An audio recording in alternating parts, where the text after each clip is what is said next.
This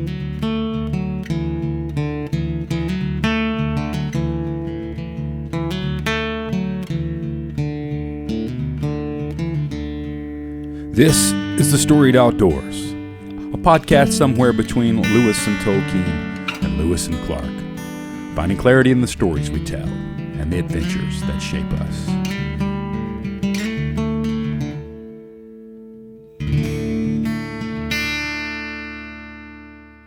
Welcome to the Storied Outdoors. My name is Brad Hill, and I'm joined by my pal Brian Gill.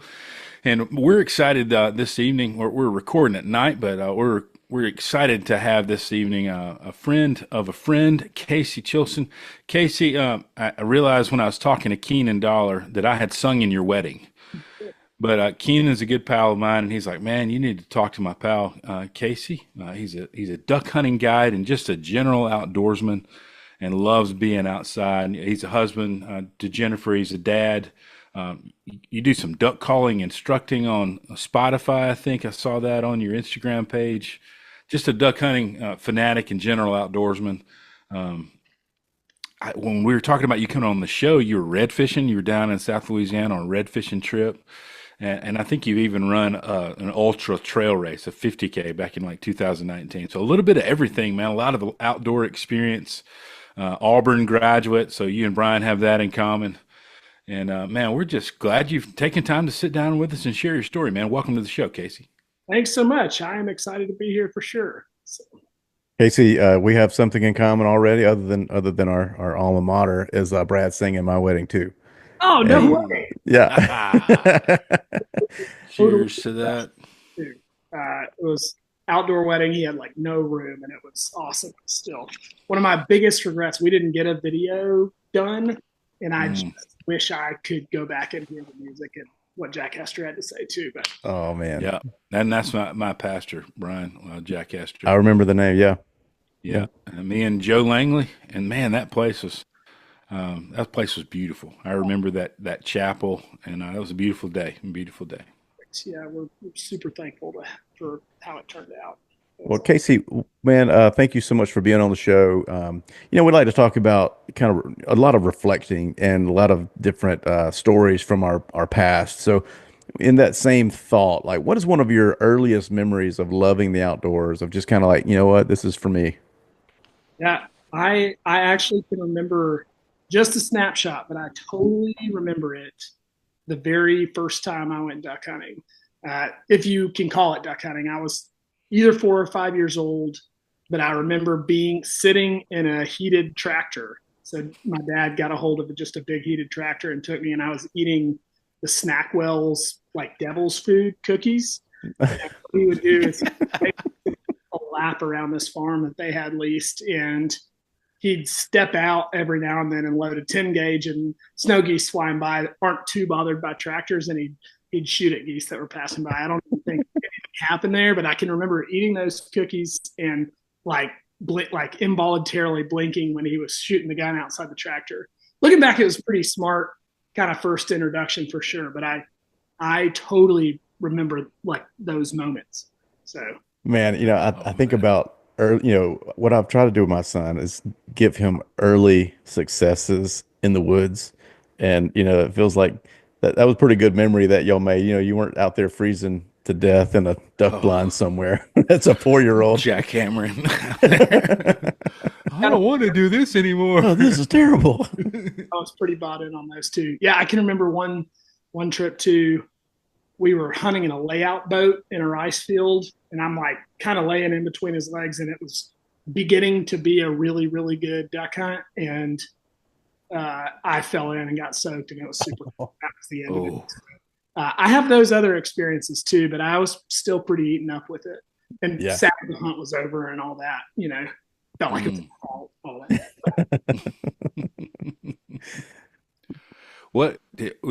Sounds like your dad was super influential in this love of the outdoors. How did he find his way into hunting and fishing? What was some of those stories that you've heard? Yeah, he grew up in Topeka, Kansas, and his dad was a bricklayer, and he was one of 4 brothers. And so I have tons of stories. They grew up bird hunting, and so they'd go up Centralia, Kansas, and all over Kansas bird hunting. And then their outdoor experience I think that my dad was really into was they had a camper and they loaded up every weekend of the summer and they'd go camp at a state lake and fish and the whole 9 yards there. Mm. But kind of a cool the way dad was introduced into duck hunting, totally different from me. My parents moved to Memphis and I was just about born, so full grown adult, and his best buddy, a customer of his, Chris Pettit, who we still hunt with, took him on his first duck hunt.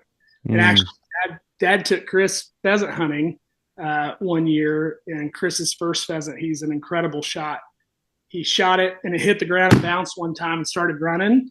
And Dad's going, shoot it, shoot it, shoot it, because it was running away, but it just didn't register for Chris to that he needed to finish it off, and he just let it run away. And the same thing happened to Dad. They were hunting flooded timber. Greenhead came in, knocked it down, and it starts swimming off as Dad's trying to walk after it. But shoot it, shoot it, shoot it. Same thing. They each kind of introduced each other and let one swim or run away. So, Oh, that's Well, funny. in his defense, I think I went on a pheasant hunt earlier this year, right at the very beginning, and I think I would have been cussed at had I shot anything running and anything on the ground. that's point too. I know some of those hunts are run differently, but yeah, apparently Oh they'll yeah, start running. I'm pretty confident this old guy running this thing would have dog cussed me had I He might have shot at taken anything.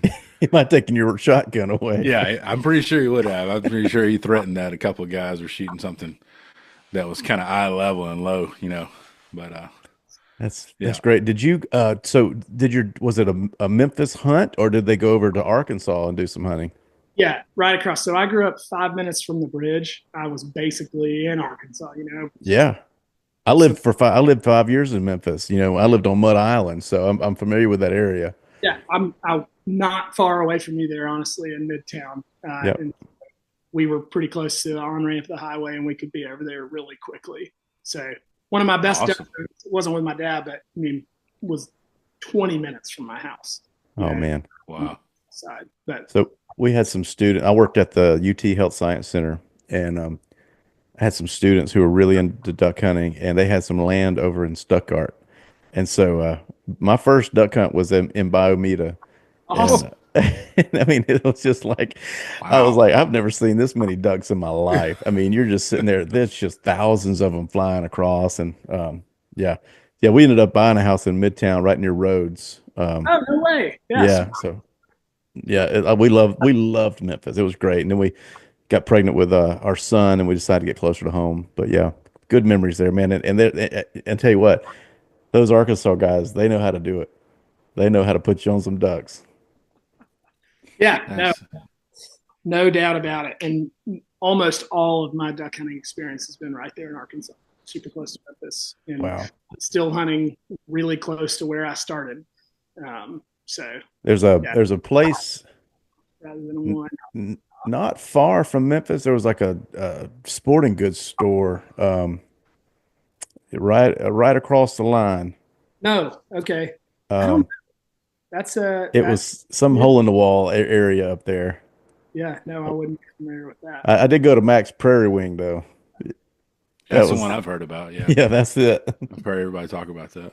Oh Yep. shoot, I can remember my dad and his buddies talking about it. They do a big the Stuttgart, World Duck Calling Contest is their Thanksgiving weekend. It's the second weekend of duck season, and the whole town shuts down. It's amazing, but Max is a big part of that experience. And you walk in, and I can remember Dad telling me about all the mounted ducks they have just hanging everywhere. The first time I walked in, I was just enamored. So, Oh, Oh, I bet. it's an experience for sure. I love it. Can you talk some about? I know you spent some time, and I never feel like I say this right. Cook, is that right? that was close. You hit the cook a little hard. It's can of cuck, but Cook. that's difficult. So This is like that's like an adventure camp, isn't it? Right? yeah, Is it? I spent a Am I lot of thinking time of that? outside. Yeah. Did you work there? I did. Yeah. So Man, I went there as a camper. Sorry, go ahead, Brad. did you? I just wanted you to talk more about that experience Yeah. because I knew you gone there and worked there. Yeah. The first thing I came to know the Lord when I was 7 years old at Kanakuk as a camper. And Oh, so, very cool. I was drawn to camp and going back there. My sister worked there. And then when I went and worked, I was a trip guy. So they call it the dock daddy, waterfront director. And one year I actually slept in a tent like right off of Lake Taneycomo, which is basically like a river. So I had a whole summer sleeping in a tent, running ski trips, and then did some program stuff. So, you know, skits and parties and things like that as Hmm. well. Um, so, Man, what was that experience like? What were, man, I probably, especially as it pertains to this podcast, the outdoorsmanship stuff. We had like one special day that was the girls did all things girl and the guys did all things man. And so one year we had Cuck Dynasty, and okay, okay. it was really hot. So I got to get looked at for ideas on that one a bunch, and we kind of ran them through different stages. We made them build a duck blind in one place and all kinds of different Nice. stuff. But we also did a spot where they'd go fish, and then the thing for me that was super fun, we had this little slough that was full of largemouth bass, and the day before I had to go catch as many fish as there were cabins because I taught them how to fillet a fish, and then I cooked it over like on a cast iron over the fire. And Let's so, go. but it was like this little personal bass tournament because I only had so much time in between one event and the next. And I went out there in a canoe and I had to catch 7 or 9, however many cabins there was. So that was a lot of fun. And big enough to eat, right? Yeah. And big enough to, oh, yeah, big enough to clean, eat, and then I would go get like tilapia fillets and kind of supplement, they had fun with that. But then, I mean, I just can remember kids who weren't, I would call it as lucky as me because I'm, you know, so drawn to the outdoors, but kids who just weren't brought up with dads who are big outdoorsmen, just being so into filleting fish and, taking that and 10 steps over to the fire. And one kid, they're catching brim on corn, but one of them caught like a nice largemouth bass and he ran over with it and we filleted that fish and, Mm. the guys in his cabin filleted it and stuff like that. So that was a super, super fun experience. That's awesome. What is it about those experiences that you think brings so much like life and joy to those kids that have never done it before? Hmm.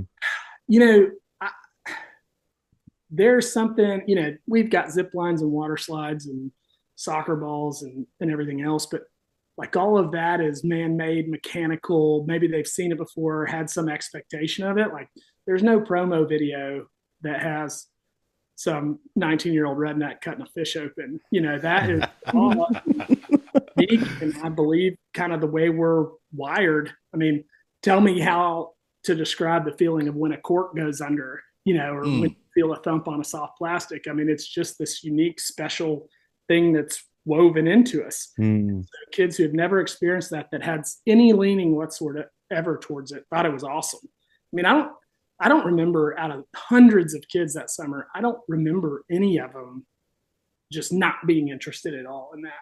So Mm. that was really neat. They just had their guard down, running around Yeah.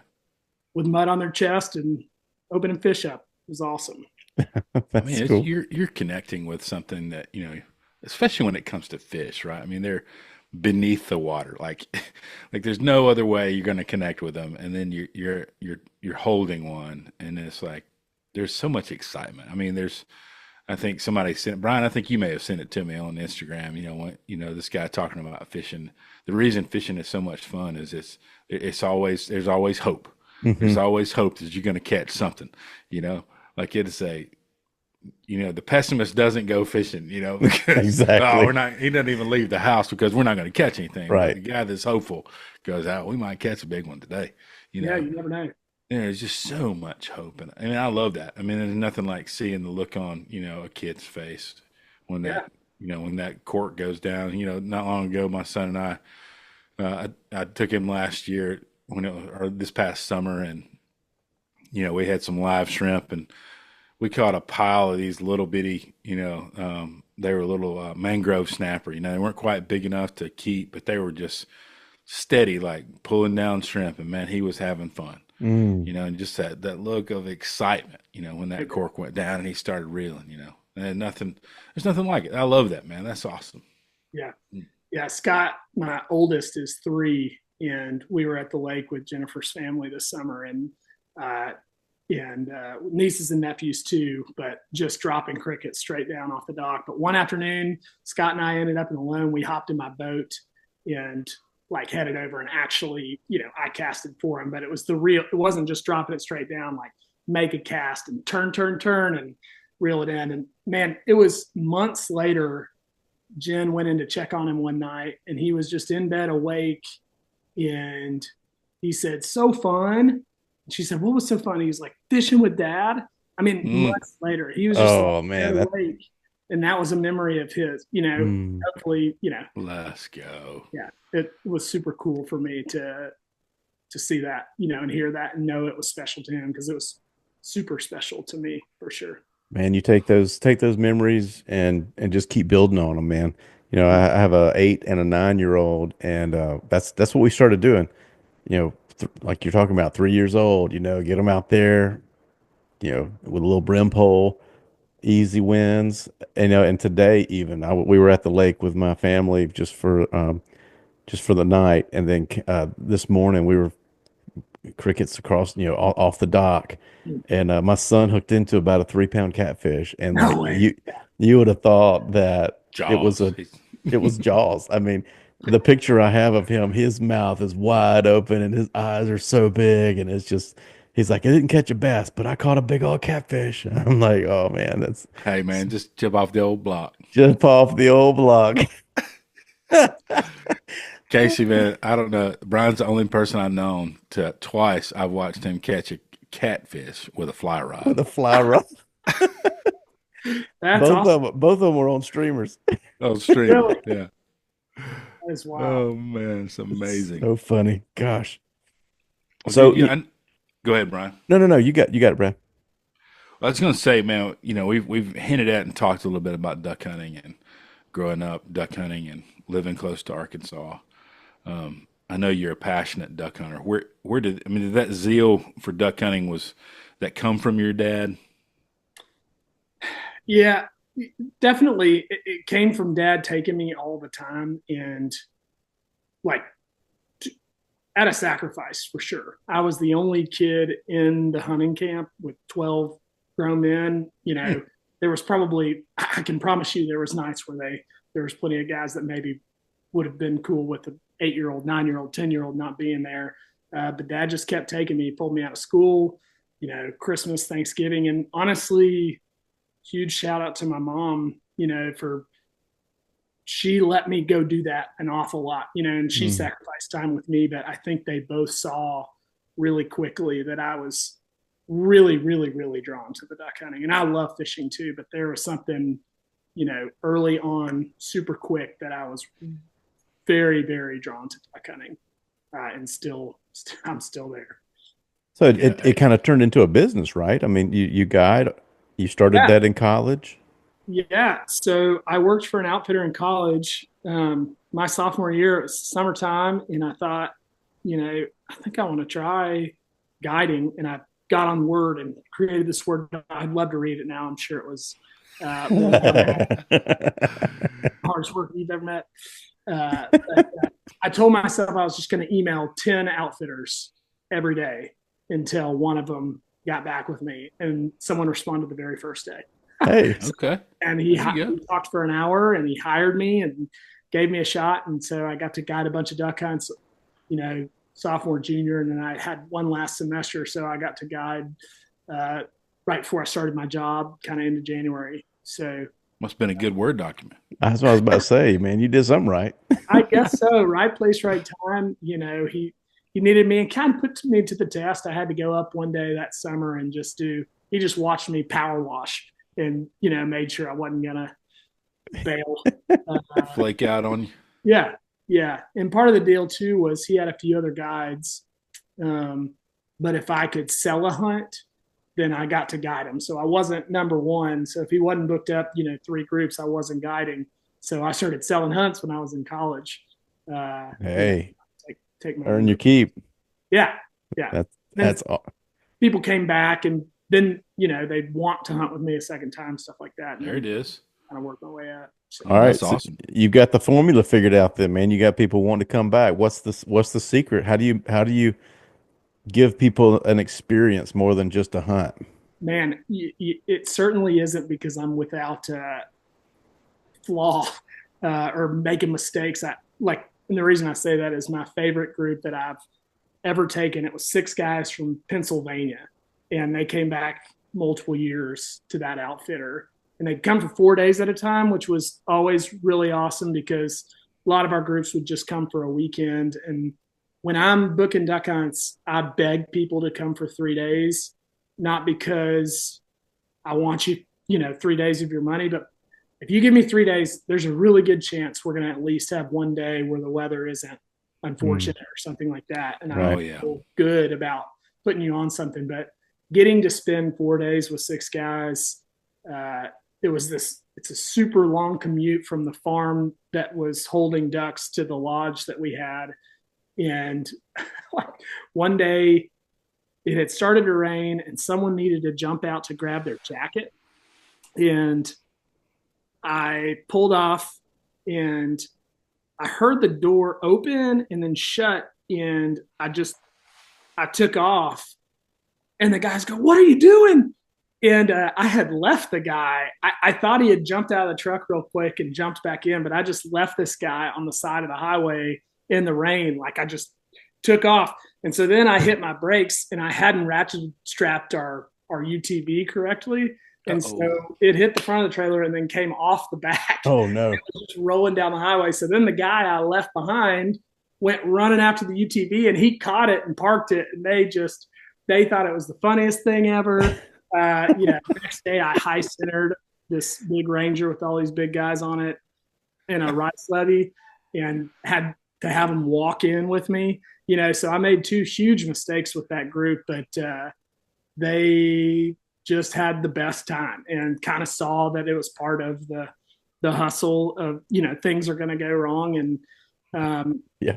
this was right before Jennifer and I got married, and at the very end of the hunt, they kind of all got together and gave me this like super, super generous tip and just told me they saw that I was really passionate and that I loved it and Mm, I loved my dog. And they, they just made it clear that they saw that I was passionate about Mm. doing it and about them getting to kill ducks too.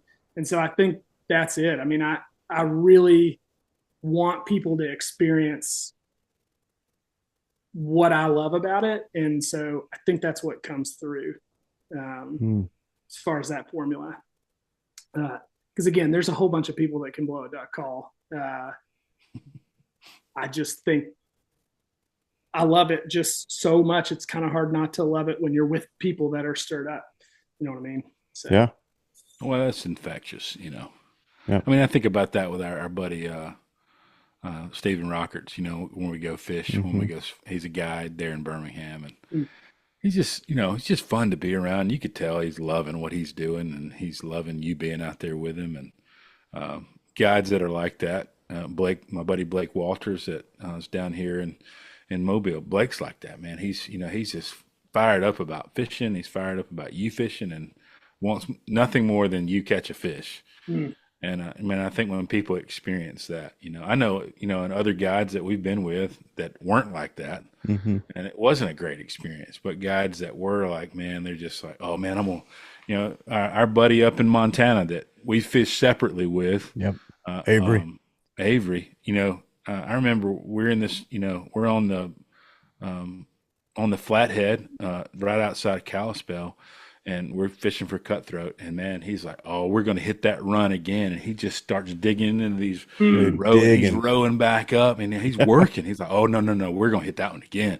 mm, And he rows up and drops anchor, and he's just excited because he wants us to, catch fish. And so, I just think that you're right, man. That excitement and that zeal and that passion is contagious for the customer to catch, and when they catch it, and then they connect with, whether it's a trout or a greenhead, and then you guys smile and celebrate together, and that's the richness that is, I think, whatever the experience is. And as we're here, we're talking about duck hunting, Hmm. and that is the hospitality, right? That's what makes people feel welcome mm. and a part of it. Yeah, that's good. That group too. I'm just kind of recalling more and more with them. Uh, they were bird hunters in Pennsylvania, and there was one guy that really wanted to shoot a pintail, and then some other guys that were excited to shoot big ducks for the first time, killing mallards. And he struggled to hit those big ducks that were sitting still. But then we'd have a wad of teal come cruising by, and they would just lay down a whole bunch. And so, uh, Wow. they could. I think they even saw me. Oh, like, this is your pintail. Like, Brian, this is the one. Get ready, Brian. And then like they saw it like tear me up when it got away, kind of thing. They called themselves because they just couldn't miss a teal. They started calling themselves the Pittsburgh Tealers. Oh, love it. perfect. I love it. The That's Shout out awesome. to the Pittsburgh Pittsburgh Tealers. Good. Pittsburgh Steelers. Oh, that's good fun, man. What I know how many days is duck season? It's not a super long season. It's like 60 something days. Is that right? Days. Yeah, for the most part. California gets to 100 days, but in Arkansas and most of the U.S. is 60. Dang, California. That's actually surprising. I figured it'd have been shorter in California. Yeah, And the another thing, wildlife Nazis out there, man. right? More ducks are harvested in state of California than in any other state. I mean, Huh. Oh, if you gave Arkansas 100 days, I think we'd make a run at it. But oh Oh, yeah. I No, bet you would. no question. No question. So, So, how many you of know, those days? How many of those days are you guiding or hunting? and I in college I was doing 45, 50 when I was guiding a bunch. So I was Wow. hunting most, burning it up. and then pre-children 30, 35. And so now we're cutting back. We're Yeah. cutting back some, which is good, and I need to. And but yeah, if I hunt 20 days, I'll be really happy with that, and hopefully Jen will be okay with it. So, Oh man, I'm sure finding that it's difficult to find that balance with kids and marriage during the season because I mean those are precious days of the year that go by quickly. yeah, yeah, for sure. And I hardly guide groups now. Keenan's kind of my last group that that comes back for one weekend every year. Right. Uh, but the first year we had Scott, we struggled with infertility for 6 years, and Mm. Mm. so season after season we kind of thought, oh, this will be the last season before we have kids. Go for it. And so I was guiding a whole bunch of duck hunts, and then still going with club guys and hunting a whole bunch. But then that first year, once we had Scott, we both kind of sat down with the calendar and said, okay, we'll do it like this. And neither one of us knew it was way too much, way Hmm. too much. So we learned we're trying to find the balance. So Yeah. That's cool. Was she's super supportive of it, I'm sure too. she is. Oh yeah, super selfless. I mean, I have to be I have to be aware that Jen is going to try and sacrifice and do what she's going to do to allow me to do something I love. And Yeah. Hmm. like, I have to not take advantage of that kindness. Good for Uh, you, man. Yeah. Good. don't, no, I have, frankly, talking about like what I've learned, I have to, I'm a, you know, Casey wants what Casey wants to do. And, I'm super passionate about it and I love it. And I found a way to make some money with it that's good for our family. But I mean, it's something I have to be aware of constantly, because Yeah, I'm, well, I mean, I say good for you because most guys aren't really thinking like that, man. I mean, Yeah. Good for you for you- acknowledging that. Yeah. even acknowledging it, man, like Yeah. good for you. Because Yep. I'm not saying you're great at it. I'm just saying good for you for thinking about it because most Okay. guys don't check up, right? I mean, Yeah. they're just like, oh, we're hunting. I You will, know, I will we're accept going. that. I will accept that. But if any of my buddies listen to this and I say, "Oh yeah, thanks," I'm really mindful of. They'll know I'm lying because I'm definitely I'm Busted. watching the weather too because we've got our scheduled times, but when there's a really special day in a front, things like that, Hmm. we're hoping to find a way to get away. Even if, Oh, it's going to be cold on Saturday, Jennifer. Really cold. Whew. No, man. Keenan and those guys got me into it last year for the first time. I'd never duck hunted before, and I was, you know, I was like, man, let's try it out. And of course, one of the things I wrote about, in the essay last season was I discovered a brand new early. Like Hmm. there's like turkey hunting early, and there's deer hunting early, and there's duck hunting early. Mm, There's a whole new level early. Duck hunting early is somebody else's late. That's exactly right. That no is doubt. fact. There's no doubt. Yeah, it's But early. what a great! I have really enjoyed it, and of course, I'm looking forward to the upcoming season and opportunity to shoot some ducks down here. And what's down here is a little limited. Up there is not nearly as limited, of course. What's some of your favorite species, man, to target? Mm, I've got a bunch. It's hard to pick one. I mean, honestly, I love hunting mallards. The way they respond to the call. Calling ducks is one of my favorite parts of duck hunting. And so there's really nothing like the way that they work and the way they listen to a call. I mean, you can get ducks' attention and turn them your way, but it's a totally different deal. Mallards are in a league of their own in the way that they maybe monitor a situation before they come in, but they're also the most susceptible to calling. So it's like you've got one of the smartest ducks that also is the most impressionable all at the same Mm. time. So it's Interesting. must it's a chess game rather than checkers in a way, if that makes sense. Yeah, Um, can you talk about some of those mechanics? I mean, because not everybody that's listening is a duck hunter. So when you guys are setting up for a duck hunt, it's not like you're just going out to sit on a field and hope some ducks fly by, right? You got there's a lot of factors that come into play when you're setting up for a duck hunt. So what's some of that, kind of generally look like on a good hunt? yeah, for sure. I mean, you want wind to blow. You want good windy day. If I had 10 to 15 in either full sun or nasty rain, like one of those two, that's two best scenarios.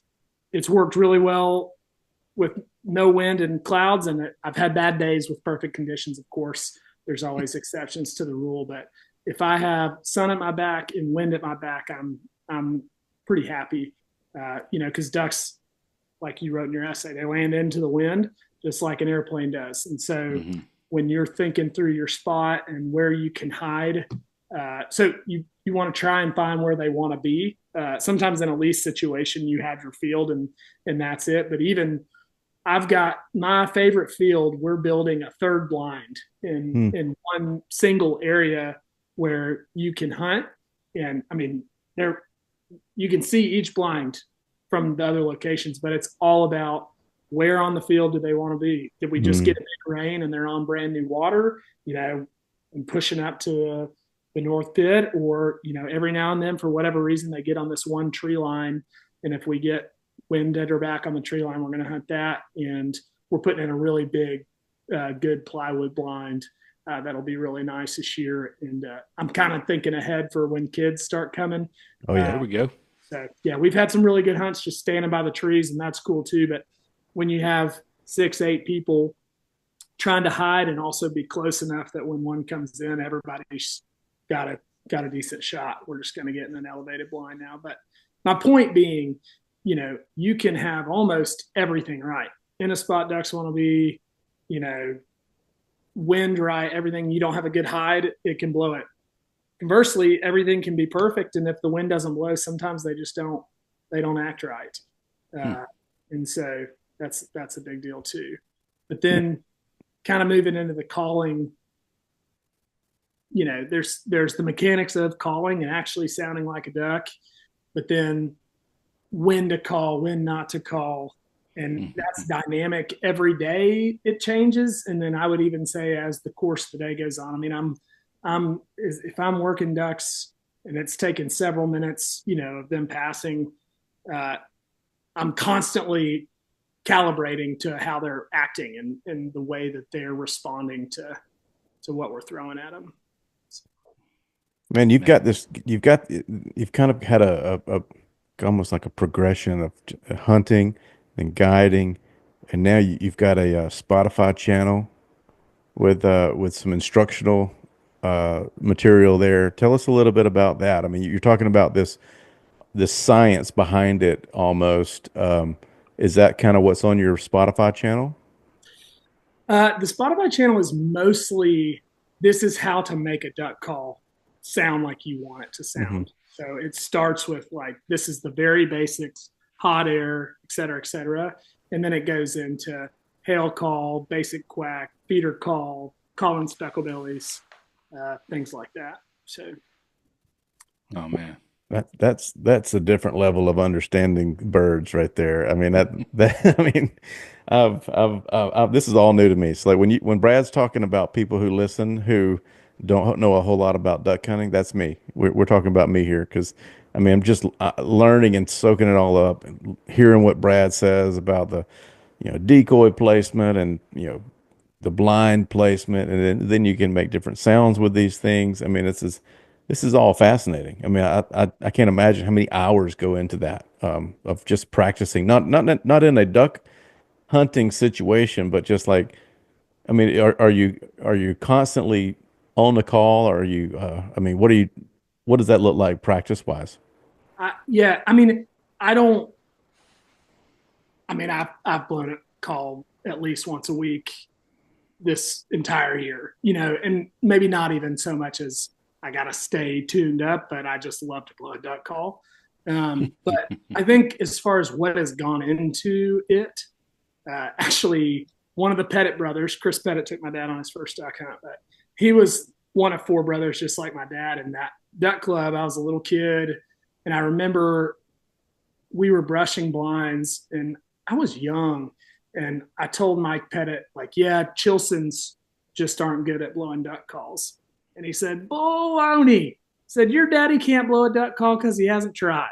He was like, the only reason you won't be able to blow a duck call is if you don't try. And that like really set wheels turning for me. And Hmm. I still have this cassette tape, and I had a purple boom box that I laid on the floor of my room as a kid. And again, shout out to my parents. I mean, it was a whole lot of time I spent as a young kid blowing duck calls and learning the mechanics of that. And then also I have a lot of memories of at the duck club that my dad, that he's still in.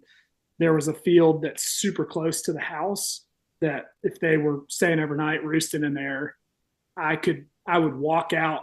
It was 80 yards to this gravel road, and they'd all be right there. And I would sit and just listen to them for hours. Mm. So um, that was years of doing that and then messing up a bunch. My dad didn't blow a duck call, so I got, you know, there will be years where my sons are only going to blow at home, right? Like Hmm. they're not going to give it a shot when we got a bunch of people, and there's kind of because you can definitely blow them out. But so I think I got afforded the opportunity to just try it and mess up a whole bunch. Yeah. So Man, yeah, that's similar to how I learned to turkey call. It was just my dad didn't do it a whole lot, and I did it, and it was, it kind of got thrown in there early, and so, um, shifting gears just a little bit.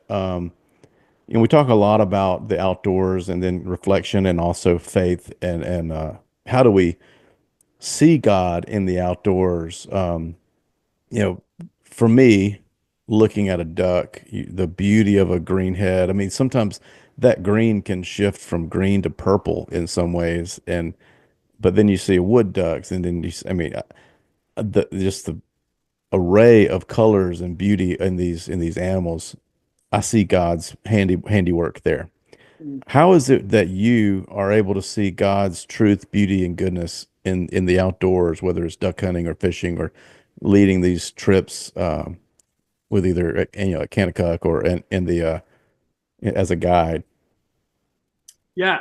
Well, first of all, speaking to what you're talking about the ducks themselves. I mean, every feather, like you were saying, a wood duck. I mean, they're unbelievable, and all these different species, they're all unique. They all make their own sounds, Mm. um, and I like. Bear with me, but like Genesis 1 and Genesis 2, same story. One's Elohim, massive creator of the universe, and the next is Yahweh, who personally like wants to have one-on-one relationship with Hmm. us. And so you've got a bird in the hand and you're seeing every small, minute feature, feather, like just beautiful, perfect. But then, I've gotten a duck hunt from Saskatchewan all the way down to actually South Alabama wood duck hunting, and I've seen 10,000, 20,000 birds get up one time, just what a like wild racket. And I've killed banded birds that were banded on the northern shore of Alaska Mm. that flew all the way to Fair Oaks, Wow. Arkansas. And so Wow. there's that's like a way crazy like display of creation and that migration. I mean, it's wild and what ducks are capable of, like the way they can feel and hear water, like moving Mm. water. They can find new water like overnight. And so just the way he's created them, I don't know, something about like the intricate detail of every one of them, but then kind of thinking about the big picture of the migration and everything is really fascinating. But with my own kind of journey duck hunting, I, for a while, thought this was what I was going to do for a living. Hmm. Like I was in college studying engineering, telling my professors I was going to duck hunt professionally. And then it's kind of turned into this side hustle. And I lease a bunch of land too. So I'll lease everything a farmer's got and then send it out to different groups and things like that. And then dynamics of the club. I've had a lot of experiences where I'm super anxious and worried about everything being right and weather going right and managing relationships and am I going to keep a lease? And man, I get in the way a lot of understanding that he goes before me Mm. and he's good to me and I've experienced great favor getting to have the experiences I've had and kind of falling into some of the leases and land that I've gotten to be a part of. Uh, Actually, I know I'm getting a little long winded with this, but I have a good buddy who he lived in Denver and he had a tough season of his life where he had this really long commute. But there was some dumb water tower that had like a buffalo on it or something. And he treated that as an Ebenezer. And every time he would see it, he would acknowledge that the Lord goes before him and he would just Mm. take that moment to pray. And my whole life, you knew you're getting into the town that we duck hunt in Arkansas. There's this big giant grain silo, like you can see from miles off. And so it was like, oh man, we're here, And at one point, I thought of what my friend did with that, and I made that an Ebenezer for myself. Mm. And every time, even right in the middle of feeling all stirred up, like I've got to get my way or I've got to make sure these people are happy, I can stop. And he's worked on me a lot in that way. Mm. And he still is. And I love that. I think about, why these birds migrate and the way they can sense water. And, I've always heard duck hunters talk about when everything's frozen, there's just these few pockets of water, but the ducks find it. And it's just like, golly, that's just inside of them. I mean, God created them that way. And it's just phenomenal. I mean, to think about it that way. Thank you. Yeah. They're Yeah, amazing. I'll never forget, one of the first wood ducks that we shot, down here. We were with our buddy Andrew Rockwell, and he has a beautiful dog named Rose, and she comes swimming up and pops up into that boat, and he hands me this Drake wood duck, and man, I'm just blown away by the color in this thing, and like I was cleaning it, and I was on the bottom side of the rear end of it, like there's this beautiful like purplish like white feathers, like no one ever sees that part Mm. because it's in the water, when he's Hmm. swimming or whatever, but it's still beautiful. And there's nothing on that bird that's not beautiful. Even there are parts that no one ever sees that's beautiful. And I'm baffled by people that would tell me like that's some accident, that there's not a creator that's making beautiful things, and Mm. truly, he's making beautiful things. And birds in general, I think are quite the display of God's creativity, and him going, oh man, I got a great idea. And I thought about that when I was in South Dakota on that Mm. that pheasant hunt, man. That dog walks up with a rooster in his mouth, and the sunlight hits that neck, and man, my mind's just blown at the color in this bird, and just astounding Mm. that something like that exists, and that I get to see it. Yeah. There. What's up? Go Go ahead. ahead, buddy. Oh, I was just gonna. I could keep going for a while about just how remarkable each one of them is. I mean, speckle bellies, every one of them is unique. So they're named. They're actually a white-fronted goose, but a lot of people call them speckle bellies. And Mm, when they're juveniles, they just have kind of a white tan breast, and then uh, actually genetics they all look different. So some they'll call barred up and they have black bars. Some will be completely black, and some like you would think speckles all over their bellies, but each one's unique. So it's super fun, and you can see that pretty well actually when they're flying. So if you're shooting into a group, like I'm shooting at one that you're seeing a lot of black and things like that. So Mm. I have a lot of mounted speckle bellies, more so than other species, just because they're so neat. oh, that's cool, man. What's through this whole experience? Like, I mean, guiding's hard because you're sort of you're at the weather's mercy, like you were saying earlier. You're watching the weather. Oh, it's going to be good conditions, and then sometimes you got great conditions and you have a terrible day. So, like, kind of walking through that process of guiding and hosting people and making people feel welcome and have a great experience. When you look back on all of those, was there an experience that was you would say was sort of a defining moment or a defining trip for you that said, one way or the other, I want to keep doing this, or maybe I don't want to do this anymore. And you know, ironically, I think I want to tell you a story about when I was completely alone, because I should have been guiding, or I thought I should have been guiding.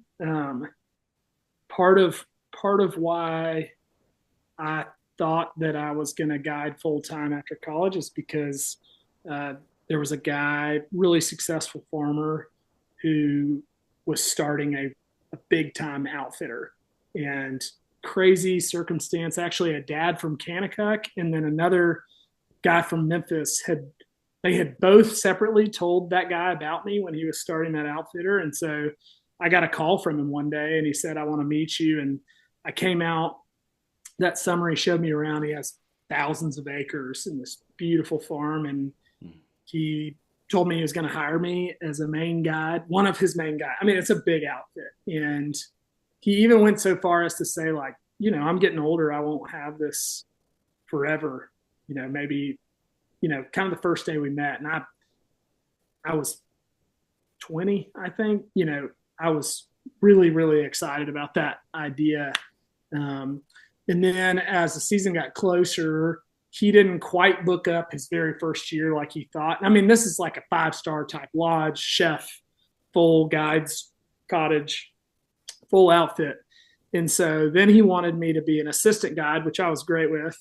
But then at some point, he has these salaried guys, and they didn't want to split tips with an assistant, and they didn't need one. And I understand that too. And so it was Thanksgiving weekend, so it was the second weekend of duck season. And my sister is in the Air Force, and she was stationed in New Mexico. I just started dating Jennifer, and I didn't go to Thanksgiving with my family because I planned to be working at this outfitter. And so my parents had flown to New Mexico, and I was totally alone, Fair Oaks, Arkansas. Uh, but that was a super lonely time and frustrating because, like, the guy just basically stopped communicating with me after that, and I was super let down. Again, I was telling professors in my Mm. last semester of college that's what I was going to go do. But um, Jennifer and Brad, you can easily imagine this, and her mom uh, found a restaurant that wasn't too far away and made sure they were open on Thanksgiving. And they like got me a table at this restaurant, even though they didn't have it. Mm. I could have walked in, but they like kind of brought me into that. And that afternoon, I went out with my dog, who's very, very special to me. She kind of went through the whole learning to guide process with me, Kayla. we went out to a pit that I've hunted my whole life, and it was a beautiful sunny afternoon. And I shot a limit of speckle bellies, just me and that dog. And there was just something about that it was like, man, this doesn't have to be my main profession uh, for it to not mean it's a huge part of my life or something that I can still monetize. And but maybe Jennifer will be a big part of the rest of my life too. So I'm not saying that was the moment I started digging her grits. I was always pretty into Jennifer, but it was just this moment where my life started changing towards I need to find a real job so I can ask Bubba if I can marry his daughter. And maybe I'm not going to live in Swift in Arkansas for a small life. So I love that, man. Yeah, that's good. I love that. Casey, we call this a digital campfire. And, the if we're sitting around a campfire, maybe we just got finished duck hunting. What's one of your favorite go-to stories to tell? Whether it may be a close call, it may be a day that you limited out on something that you were hunting or targeting, or maybe a tale of misadventures. What would be your go-to story there? I think probably I'm really really proud of this dog Kayla that I had, and I've got a story actually with her. And again, the Pittsburgh Tealers. She made a lot of really really special retrieves. I read the book Water Dog, which is really good about learning the mentality of training a duck dog, but there are some modern techniques that like brush you up there. And I was a sophomore in high school when I trained her, so there were a lot of ways that I let her down, but she was still just an unbelievable dog. But I was hunting with the Pittsburgh Tealers, and they knocked ducks down, and one had gone into the next field over levee road, ditch, tree line, levee, and then into another rice field. And she takes off after it, and it was a bit of an eye roll, like Caleb broke on the shot, and that's not ideal for safety of the dog and then marking ducks and things like that. But we made it work, and so she was just gone after this duck. And one of the guys said, if she makes that, we kind of paused, and the next guy, we were just about to leave and go to lunch. He goes, if she makes that retrieve, I'll buy her a cheeseburger. And she went across The dog. yeah, she crossed the first ditch, which, by the way, just a little like window into how headstrong this dog was. That morning, I had to take 2 trips with the ranger to get them all to the blind. And on my first trip, she just went nuts and ate her way out of the kennel, like just plastic kennel, got through the kennel cover, up out of the back tailgate of my truck, off into the dark after me. And, as I was dropping them off at the pit, she showed up, so just kind of a mess, but also cool drive. But I'd say that's some serious drive. Mm-hmm. A kennel. Yeah. Overdrive. Drove her. Yeah, that's right. Drove her nuts that I was leaving her, 'cause it was not normal for her to hear me take off on the machine, and she thought that was not right. You forgot me. Yeah. So she gets to the end of the field, which like barriers for dogs, that's like even if they hit a levee or a row of stubble or something like that, a lot of times they'll stop and not push like right through that barrier. She goes through the ditch, up onto the road. So that was a big step one, through another ditch, and then she was gone. So we saw her across the road, and it was like, all right, she's in there. She was gone several minutes. And then like kind of a deflating moment, she comes back up on the road and she's trotting back, no duck. I was like, I really thought she was going to get a cheeseburger. And then she stopped. She just stopped and kind of looked at us and looked back over her shoulder and looked at us again and then took off. She just like, She's just checking in. Yeah. She decided I'm going to go again. Just here working. Just wanted you to know. Gone several more minutes, and then boom, comes back with the duck. And they gave her, it was a 24-foot pit, which is a long pit, and she trotted slowly across the whole front of that pit. They gave her a standing ovation. That guy bought her a cheeseburger. Oh man, that's awesome. I love it. That's perfect. I love a good dog story. That's awesome. Man, Excellent. She got a cheeseburger out of she it. was something Does for she sure. still, or is she still around? Did she No, she, pass? but man, with me for so much. Like she grew up with me. Yeah. Sophomore in high school, she went to college with me. Wow. Um, guided all through college. Then got married to Jennifer. Went to Dallas with us, and then to Nashville. So she was Mm. 13. Died actually Cinco de Mayo during COVID. So it was nice. I was home a whole bunch, as she was Yeah. downhill, and you know, it was a sweet, good long time with her. Um, so yeah. Yeah, I think that's just part of God's goodness to give us good dogs. You know, Hmm. we don't we've said it on here before. We don't deserve dogs. They're they're No. they're good. There's something else. Yeah. Well, And it was like I saw. I don't know if you guys. I mean, Brian, I know you loosely follow college football, but this past week, Kirk Herbstreit's been like oh carrying. man, He's been jeez. carrying his golden retriever all around with him, and then he passes away from like cancer. And I saw I think it was an Alabama player, like put on his TikTok. He's like, I know ain't none of y'all ready for that special they about to do about being Herbstreit on college game day because I know I ain't ready for it. Uh, Woo, Me and goodness. everybody was weeping Saturday Mm, morning watching college game day mm, because Kirk Herbstreit was a mess. ah, oh, yeah, it's tough. And then like I don't know if y'all saw it was a beautiful moment of old Lee Corso like comforting, consoling his mm, friend. No, It I was did. powerful. It's worth going back and watch. I mean, it's moving. Like if you want to weep, mm, because it was super sad, but it was powerful. You just see and you see like that connection.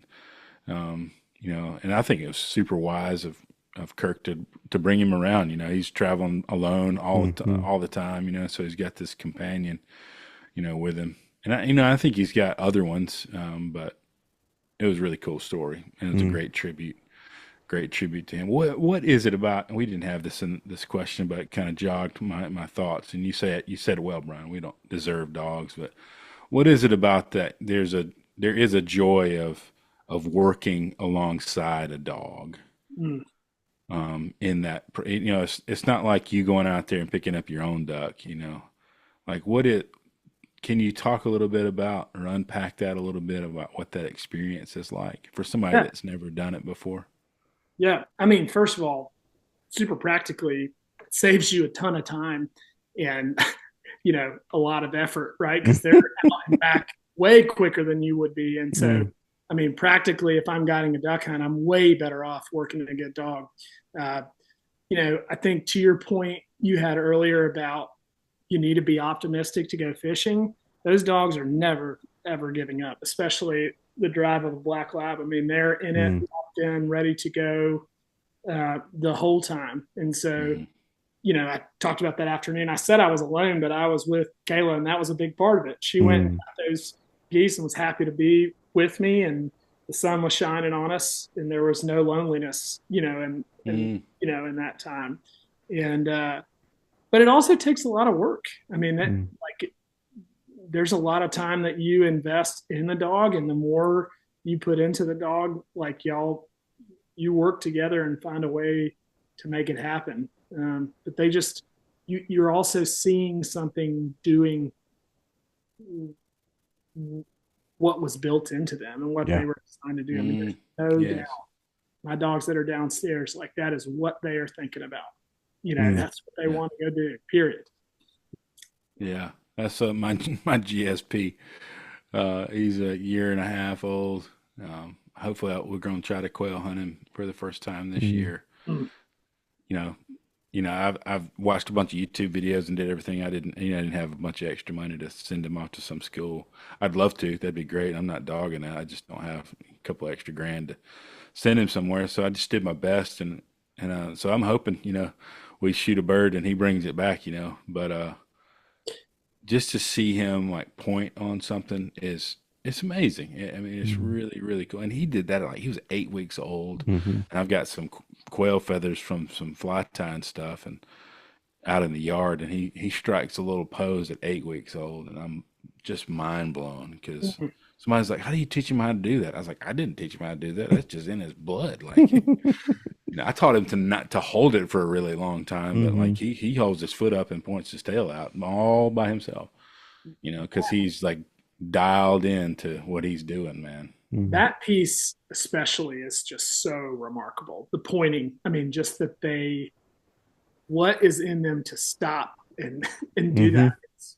It's so cool. It's And amazing. what's hilarious too is like he'll like side eye. He'll like he's jutting back from that bird to me. He's like, "You see it, don't you? You see it?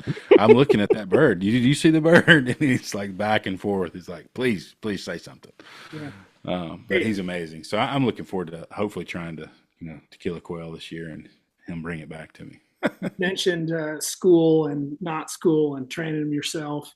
And I've been on both sides of that aisle. I think for a while with Kayla, I had an attitude about, you know, maybe I was a bit of an elitist about training my own dog and not Oh letting yeah. Oh anybody yeah. else do that, right?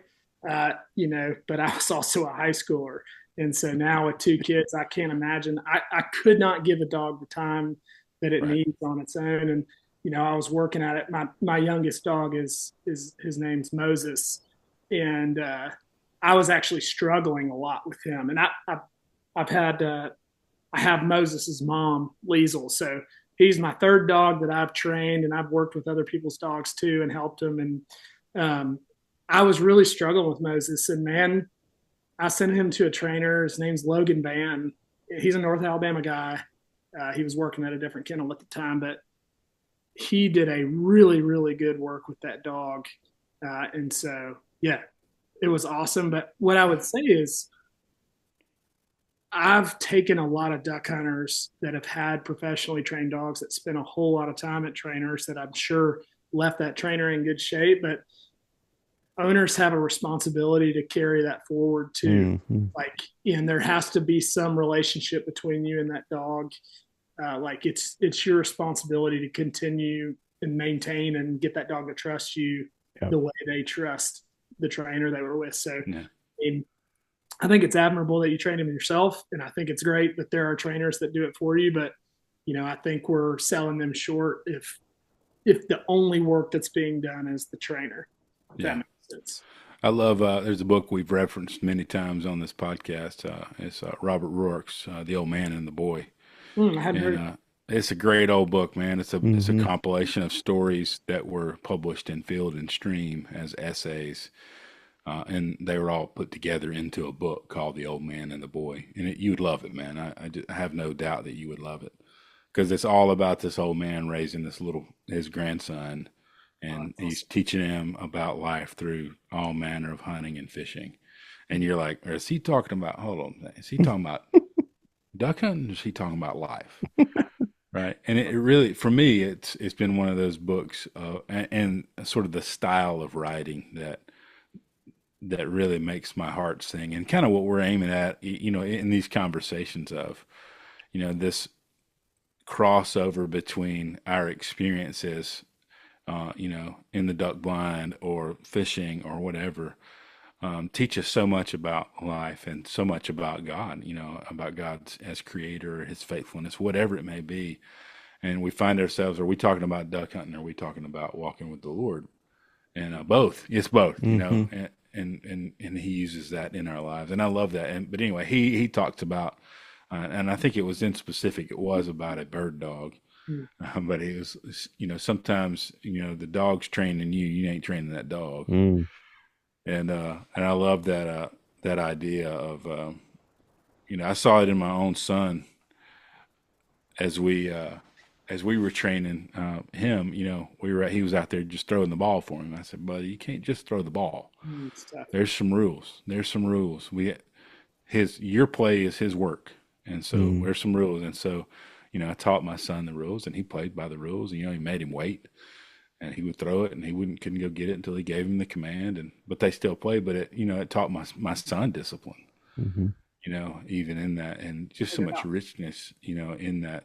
It teaches us the structure, and we need that same kind of work done on us, right? As we're being sanctified as those that are walking with the Lord. And Mm. sometimes we need those guide rails around us too. But I love that process, and I've really enjoyed that process, and hope to see that come to fruition this season. Now that quail season is in, I'm home. I'm hoping to go soon to try to find some birds. That's good. Good on you working with him. I mean, it still is hard because you just want your kid to play with his dog, but taking extra time there, I think it's admirable because it would be easier just to let them have fun, but that's not what you're aiming for. Mm. Good. That's so good.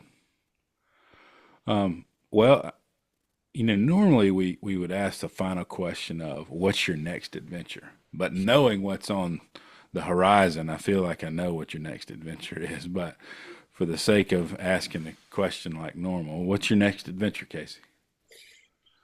Shoot, we just finished work weekend.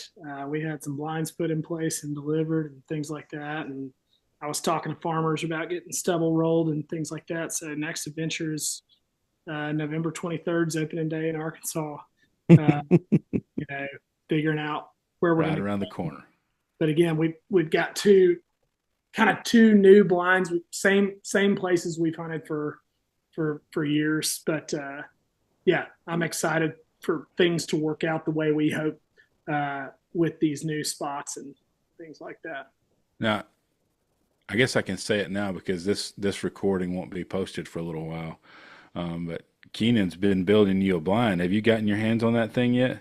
And we just put it in this weekend, so That thing was cool looking, man. a monster. Yeah, and so that idea came from a farm where we weren't comfortable having a permanent blind, but it's a really good spot, and we want a place that we can all fit in and have some room and maybe cook breakfast in. So he built us. I kind of told him what I wanted, and he did an awesome job putting that together. But it's so big. I mean, it's a sled blind, but there's not a whole lot of sledding to it. I mean, we had to pull it out on, and we're trying to take care of the farmers' levee roads because it had just rained and mud, and we don't want to cut ruts. And so we're pulling this big, heavy blind, and then we had to jerk the blind off the back of the trailer with the UTV, and it was just a mess trying to even get it in place. But it's all brushed. We spent a whole day cutting Oh, cool. and brushing it up. So that's actually what I was thinking about, was sitting in that blind when that field gets flooded and getting them good. Mm. That's Yeah, what it's cool. Brian Keenan manages like a fab shop, a steel fab shop down Yeah. here, and Yeah. I remember he made the Storied Outdoors sign for you, didn't he? yeah, he Yeah. cut one of those little Yeah. signs out for me. Man, they can make all kind He's of so cool stuff. talented. I have one of those signs as well. I have one of That's those Yeah, awesome. fire pit. Yeah, that was kind of just a gift he gave us. He came kind of year after year. His crew just leased a farm, so that's going to be their next adventure. They're kind of going to go out on their own yeah, and do a farm yeah. with up there. So I'm excited for them. That's Anyway, I've been awesome. watching that big blind come together, man. It's cool. I'm glad you got it. One of the other things, just a side note, you talked about brushing it in. I remember at first duck hunt, that went with them. We're building the blind. I was like, made me feel like a little kid out there building a fort. I mean, when I was growing up, I mean, that was all we did was went out in the woods and built forts, and we played like we were, Rambo out in the woods, with Hmm. Yeah. knives and BB guns, building forts like we're going out there. Now they call it bushcraft or whatever. You see people building shelters on TikTok. I was like, we call those forts in Yeah, we're Alabama. making forts. I'm building one right behind my house right now. Yeah, that's All exactly right. right. Building forts. That's what we did. But That's anyway, cool. so that anytime I hear that term, brushing in a blind or whatever, is you just building fort, just building fort. That's Man, awesome. Casey, thank you so much for your time today, man. This has been so much fun. Good to get to know you. Love meeting new people and especially people with connections and similar stories. Hmm. I have totally enjoyed it, and I'm honored that you guys wanted to have me on. And yeah, I could have done this for 4 hours. So I know. I feel like, I mean, there's so many things I wanted to double click on, but I'm like, golly, we were running up right against that 1 hour.